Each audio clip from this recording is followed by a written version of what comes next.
Friends, welcome back to T Point Tech. Students, core Java की series में previous video में हमने cover किया था equals method and double equal to operator, जिसमें हमने चेक किया था कि किस तरह से हम इक्वल्स मेथड और डबल इक्वल टू ऑपरेटर का यूज करते हैं। तो कुछ स्टूडेंट्स को इक्वल्स मेथड में प्रॉब्लम फेस हुई है, तो उन्होंने रिक्वेस्ट की है कि मैं इक्वल्स मेथड का यूज एक यूजर डिफाइंड क्लास के साथ करके दिखाऊं, जिसमें हम दो ऑब्जेक्ट्स को कंपेयर करेंगे यूजर डिफाइंड क्लास। तो चलिए, यूजर डिफाइंड क्लास के साथ अगर आपको इक्वल्स टू मेथड का यूज करना है तो आपको उसकी ओवरराइडिंग करनी पड़ेगी, तभी वो आपके ऑब्जेक्ट को कंपेयर कर रिजल्ट ट्रू और फॉल्स में रिटर्न करेगा। चलिए चेक करते हैं किस तरह से इसको इंप्लीमेंट करेंगे। आपने एक क्लास डिक्लेयर करी है स्टूडेंट, ओके, और इसमें आपने एक private string type variable declare करा है नेम, जिसको इनिशियलाइज करने के लिए आप एक पब्लिक कंस्ट्रक्टर डिक्लेयर कर रहे हैं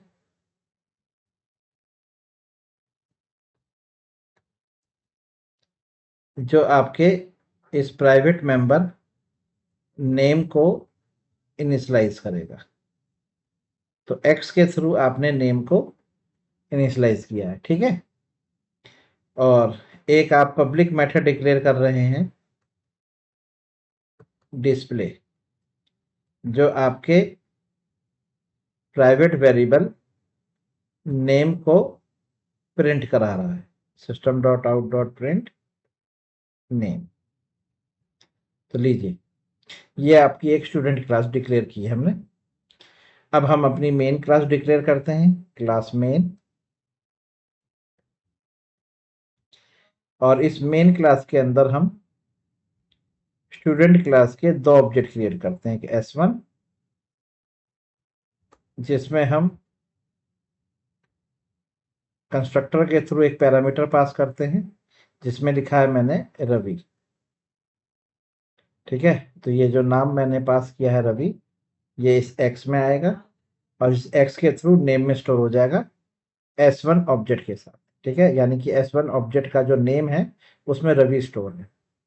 इसी तरह से आपने एक स्टूडेंट क्लास का दूसरा ऑब्जेक्ट डिक्लेयर करा S2, और उसको भी आपने कंस्ट्रक्टर के थ्रू इनिशियलाइज किया, उसमें भी आपने सेम नेम पास किया रवि, ओके। तो ये रवि यहाँ से पास होगा इस एक्स में और जाके नेम में स्टोर हो जाएगा ऑब्जेक्ट 2 के। तो S1 का जो नेम है उसमें रवि है और S2 का जो नेम है उसमें भी रवि है।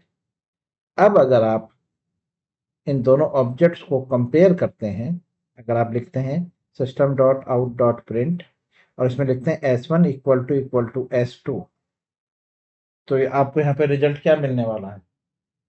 अब बताइए, डबल इक्वल टू ऑपरेटर किसको चेक करता है? प्रीवियस वीडियो में मैंने आपको बताया था कि डबल इक्वल टू मेथड जो है, सॉरी ऑपरेटर, ये रेफरेंस को चेक करता है। तो S1 और S2 दोनों अलग अलग ऑब्जेक्ट हैं, इन दोनों का रेफरेंस अलग अलग है, इसलिए यहाँ पर आपको रिटर्न में फॉल्स मिलेगा। लेकिन अगर आप system dot out dot print S1 dot equals use करते हैं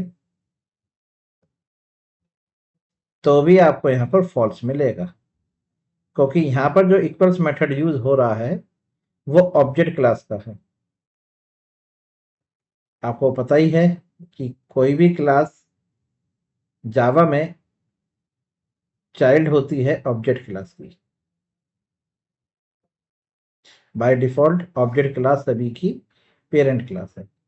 तो इस ऑब्जेक्ट क्लास से जो यहाँ पर स्टूडेंट क्लास में इक्वल्स मेथड इनहेरिट हुआ है वो रेफरेंस पे काम करता है, यानी कि उसका बिहेवियर डबल इक्वल टू की तरह होता है। यहाँ पर इक्वल्स जो है वो समझ इसी तरह काम करेगा जैसे डबल इक्वल टू काम कर रहा है। तो यहाँ पर इक्वल्स मेथड S1 और S2 के रेफरेंस को चेक कर रहा है डिफॉल्ट, तो फॉल्स मिलेगा आपको, जबकि दोनों के जो नेम है वो सेम है। तो हमें यहाँ पर रेफरेंस को ना चेक करा के यूजर डिफाइंड ऑब्जेक्ट के कंटेंट को चेक कराना है। ये प्रॉब्लम स्टूडेंट्स ने फेस की, तो उन्होंने कहा सर इसका सॉल्यूशन बताइए कैसे होगा। तो स्टूडेंट इसका सॉल्यूशन ये है कि आपको इस इक्वल्स मेथड को स्टूडेंट क्लास के अंदर ओवरराइड करना होगा। हाँ जी, आपको यहाँ पर इक्वल्स मेथड की डेफिनेशन लिखनी होगी, तब ये जो आपकी प्रॉब्लम है, जो यहाँ पर आप फेस कर रहे हो कि फॉल्स आ रहा है, जब जाके ट्रू आएगा। तो उसके लिए आपको क्या करना है, इक्वल्स मेथड को ओवरराइड करना है। तो देखिए कैसे करेंगे। देखिए यहाँ पे जगह नहीं है, तो मैं यहाँ पर डिस्प्ले मेथड को अभी यहाँ से रिमूव कर दे रहा हूँ और इक्वल्स मेथड को ओवरराइड करते हैं।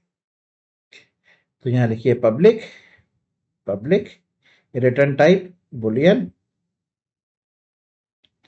और इक्वल्स, और ये रिसीव करेगा ऑब्जेक्ट, ये एक्स ले लिया आपने। ओके, तो जब आपने यहाँ से इक्वल्स मेथड को कॉल किया है तो आपने s2 पास किया है, तो s2 इस x में आ गया। इसके ऊपर लिख दीजिए @ओवरराइड, जिससे आपको याद रहेगा कि ये मेथड जो है वो ओवरराइड हो रहा है। यानी कि पेरेंट क्लास का जो मेथड है जिसमें रेफरेंस लिखा गया है, रेफरेंस, वो अब ओवरराइड होने जा रहा है। अब इसकी जगह ये चाइल्ड वाला यूज होगा। ठीक है, अब रेफरेंस वाला यूज नहीं होगा, अब ये जो हम ओवरराइड करने जा रहे हैं ये यूज होगा। तो आपको यहाँ पे पता है क्या करना है, आप क्या करेंगे, जो आपके ऑब्जेक्ट मिला है x, ठीक है, यहाँ पर जो s2 है वो एक स्टूडेंट क्लास का ऑब्जेक्ट है। यहाँ पर ये जो s2 है क्या है, ये एक स्टूडेंट है। ओके, लेकिन जब ये यहाँ पर x में गया तो ऑब्जेक्ट हो गया। तो आप इसको ना स्टूडेंट क्लास में टाइप कास्ट करिए, पहले लीजिए s इक्वल टू, और ये आपने स्टूडेंट क्लास में ऑब्जेक्ट को टाइप कास्ट कर लिया। तो ये जो x है ये टाइप कास्ट हो गया स्टूडेंट में, और x s में आ गया। ठीक है, अब आप इसमें कंपेयर कराइए इसको s1 के थ्रू। तो s1 जो है वो इक्वल्स मेथड को कॉल कर रहा है, इसलिए s1 का जो रेफरेंस है वो इक्वल्स मेथड में दिस के थ्रू रिप्रेजेंट होगा, और जो s2 है वो x के थ्रू रिप्रेजेंट होगा। यानी कि यहाँ पे जो x है वो किसको रिप्रेजेंट कर रहा है, ये जो x है ये s2 है, और जो दिस है वो आपका s1 होगा। तो आप यहाँ पे लिखिए रिटर्न स्टेटमेंट, लिखिए रिटर्न, और इसमें चेक कराइए।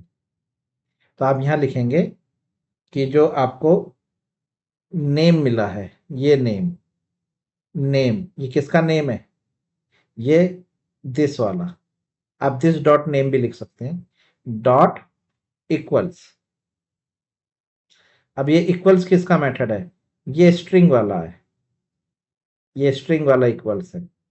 ओके, और ये जो इक्वल्स है ये ऑब्जेक्ट वाला है, ये ध्यान रखिएगा, ये ऑब्जेक्ट वाला इक्वल है और ये स्ट्रिंग वाला, और इसमें आपने एक्स डॉट नेम को पास किया, किसको, एक्स डॉट नेम, लीजिए। तो यहाँ पर ये जो नेम है ये दिस है, यानी कि दिस डॉट नेम, दिस लिखने की जरूरत नहीं है, अगर आप लिख भी रहे हैं तो कोई दिक्कत नहीं, दिस डॉट नेम यानी ये हो गया आपका s1, और जहां पर आपने x लिखा है ये हो गया s2। अब चेक करिए कि s1 का नाम डेट इज रवि वो इक्वल्स है s2 के नाम के डेट इज रवि, तो रिटर्न होके यहाँ पे गया ट्रू। क्या रिटर्न हुआ, ट्रू। तो यहाँ पर क्या प्रिंट होने वाला है, फॉल्स की जगह की बात ट्रू।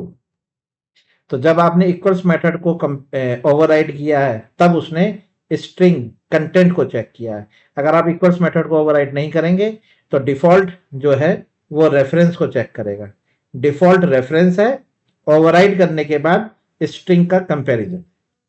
बस ये काम स्टूडेंट्स आपको करना था। ठीक है, तो ये आपकी प्रॉब्लम सॉल्व हो जाएगी। चलिए आपको करके दिखाते हैं इस प्रॉब्लम का सॉल्यूशन। देखिए ये आपकी मेन क्लास है, इसके ऊपर आप एक क्लास डिक्लेयर करिए स्टूडेंट। ओके, और स्टूडेंट क्लास जो है वो एक्सटेंड्स करेगी ऑब्जेक्ट क्लास। क्लियर?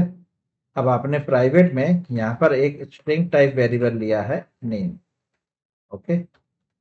और पब्लिक में आप एक स्टूडेंट क्लास का ऑब्जेक्ट डिक्लेयर कर रहे हैं जो नेम को इनिशियलाइज करेगा, नेम बराबर एक्स।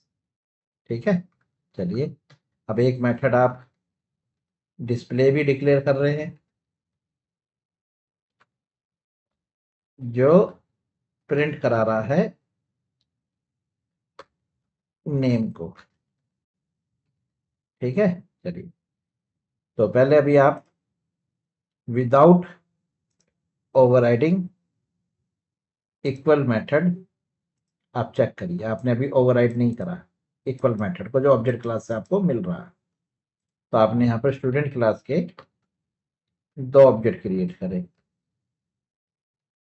पहले वाले में आपने रवि पास किया, चलिए फिर आपने दूसरा ऑब्जेक्ट क्रिएट करा S2, इसमें भी आपने रवि पास किया। अब आप यहाँ लिख रहे हैं S out S1 equal to S2, तो यहाँ पर आपका रेफरेंस चेक होगा। तो रेफरेंस दोनों का अलग अलग है क्योंकि दोनों ऑब्जेक्ट अलग अलग हैं, इसलिए आपको यहाँ पे फॉल्स मिलेगा। ये चेक करके देखिए, आपको आउटपुट में फॉल्स मिलेगा क्योंकि यहाँ पे रेफरेंस चेक होगा। ये देखिए फॉल्स। क्लियर है? आप चाहें तो इन दोनों के हैश कोड प्रिंट करा के देख लीजिए, आपको पता चल जाएगा। ये देखिए, ये आप S1 का हैश कोड प्रिंट करा रहे हैं, तो अभी आपको ऑब्जेक्ट 1 का हैश कोड देखने को मिलेगा जो एक अलग आईडी होगी, और ऑब्जेक्ट 2 का एक हैश कोड मिलेगा जो एक अलग आईडी होगी। तो दोनों का रेफरेंस अलग अलग है, यानी कि दोनों ऑब्जेक्ट अलग अलग हैं। देख लीजिए, दोनों ऑब्जेक्ट अलग अलग है, इसलिए फॉल्स आ रहा है। लेकिन दोनों ऑब्जेक्ट का जो कंटेंट है रवि, वो तो सेम है ना। तो मैं यहाँ पे देखना चाहता था कि क्या S1 इक्वल्स है। अब इक्वल्स मेथड जो है स्टूडेंट, आपने यहाँ डिक्लेयर करा, कहीं नहीं किया ना। तो ये इक्वल्स मेथड आया कहाँ से? ये ऑब्जेक्ट क्लास से मिला है। ऑब्जेक्ट क्लास का होता है इक्वल्स मेथड जो स्टूडेंट क्लास में इनहेरिट हुआ है। तो ऑब्जेक्ट क्लास का जो इक्वल्स मेथड है वो रेफरेंस को कंपेयर करता है, यानी कि यहाँ पर रेफरेंस ही कंपेयर होगा। यहाँ पे रेफरेंस चेक हुआ। अब रेफरेंस आपको पता ही है दोनों का अलग अलग है, तो फॉल्स आएगा। तो इक्वल टू ऑपरेटर और इक्वल्स मेथड सेम काम करते हैं। ये देखिए आपके सामने फॉल्स फॉल्स आ गया। लेकिन आप चाहते हैं कि यहाँ पर इक्वल्स मेथड रेफरेंस को चेक ना करके कंटेंट को चेक करे। अब अगर कंटेंट चेक होंगे तो दोनों के पास रवि है, तो ट्रू आना चाहिए। लेकिन ये ऐसा होगा नहीं, ठीक है, क्योंकि इक्वल्स मेथड अपनी डिफॉल्ट डेफिनेशन के साथ काम कर रहा है जो उसको ऑब्जेक्ट क्लास से मिल रही है। तो आप एक काम करिए, यहाँ पर ओवरराइडिंग कर दीजिए इक्वल्स मेथड की। तो आप यहाँ लिखिए पब्लिक बुलियन इक्वल्स, और इसमें आप ऑब्जेक्ट, क्योंकि इसका जो सिग्नेचर है इक्वल्स मेथड का, उसमें आर्गुमेंट में ऑब्जेक्ट है, रिटर्न टाइप में बुलियन है, और एट द रेट ओवरराइड लिख दीजिए। क्लियर है? अब आप यहाँ पर इस ऑब्जेक्ट को सबसे पहले कन्वर्ट करिए स्टूडेंट क्लास रेफरेंस में। तो देखिए कैसे करेंगे आप। यहाँ लिखिए स्टूडेंट, और इसको कोई नाम दे दीजिए, जैसे आपने दे दिया S। ठीक है, इक्वल टू अब यहाँ पे लिखिए आप स्टूडेंट, और ये आपने X ले लिया। ठीक है, तो यहाँ पर जो X है, X वो कन्वर्ट हो चुका है S में। ठीक है, जैसे मैंने आपको यहाँ समझाया था, ये जो मैं आपको यहाँ बता रहा था ना, ये देखिए, ये आपने यहाँ पर, ये आपने टाइप कास्टिंग की है। क्या कही है? ये आपने टाइप कास्टिंग की है। ठीक है, तो टाइप कास्टिंग में जो ये X है, ये स्टूडेंट में टाइप कास्ट हुआ और S में स्टोर हो गया।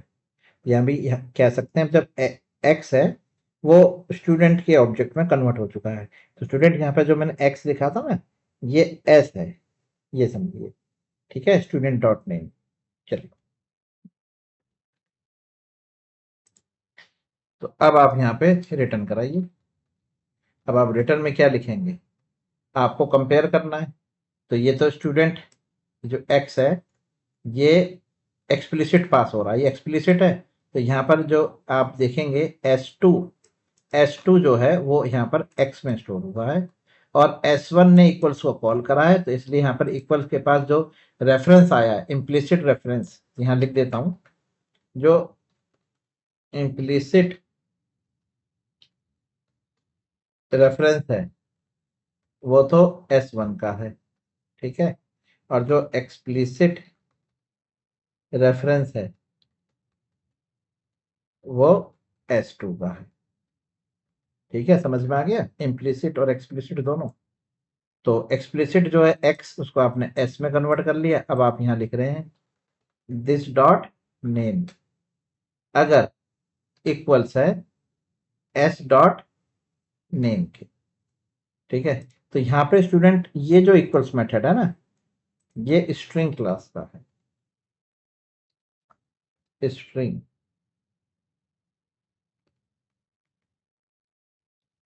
Equals of string class.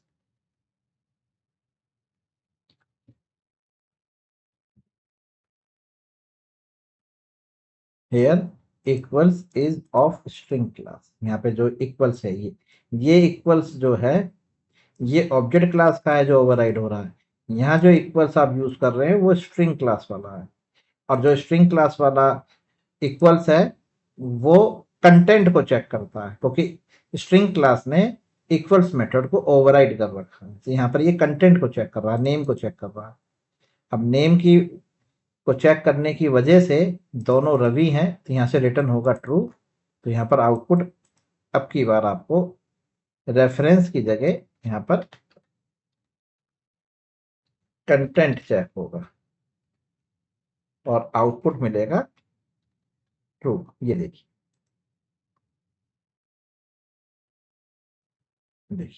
Output true आ गया, क्योंकि रवि और रवि सेम कंटेंट है। अब रवि में ई लिख दें, मान के चलिए रवि और रवि ऐसे लिख दिया आपने। अब ये फॉल्स है, क्योंकि कंटेंट दोनों के अलग अलग हो गए, तो आपकी आउटपुट फॉल्स आ रहा है। रेफरेंस तो हमें इक्वल टू ऑपरेटर तो फॉल्स ही देगा, लेकिन जो इक्वल्स मेथड है वो आपको फॉल्स दे रहा है। और जब आप सेम कंटेंट, अच्छा केस सेंसिटिव है ये, आपने स्मॉल आर लिखा है और एक जगह कैपिटल आर लिखा है तो भी ये फॉल्स रिटर्न करेगा। ये देख लीजिए, ठीक है। जब बिल्कुल कंटेंट सेम होंगे, केस में भी और लेंथ में भी, और कंटेंट के कैरेक्टर्स भी अगर सेम हैं, तो तभी ट्रू रिटर्न करेगा। ये देखिए, क्लियर हो गया। तो यहाँ पर आपको इक्वल्स मेथड को ओवरराइड करना पड़ेगा, तभी वो आपके ऑब्जेक्ट के रेफरेंस को चेक ना करके ऑब्जेक्ट के कंटेंट को चेक करेगा। स्टूडेंट्स कोई डाउट? तो अगर कोई डाउट है स्टूडेंट्स तो कमेंट्स करके पूछिए। जैसे अभी आपने डिस्कस किया, तो ये मैंने आपको एग्जाम्पल देके समझाया। अगर ये एग्जाम्पल आपको समझ में आया है तो इस वीडियो को अपने फ्रेंड्स के साथ भी शेयर करिए, लाइक करिए और कमेंट्स करिए। और अगर आप हमारे चैनल पर नए हैं तो प्लीज़ हमारे चैनल को सब्सक्राइब करें। Thank you very much. Good bye.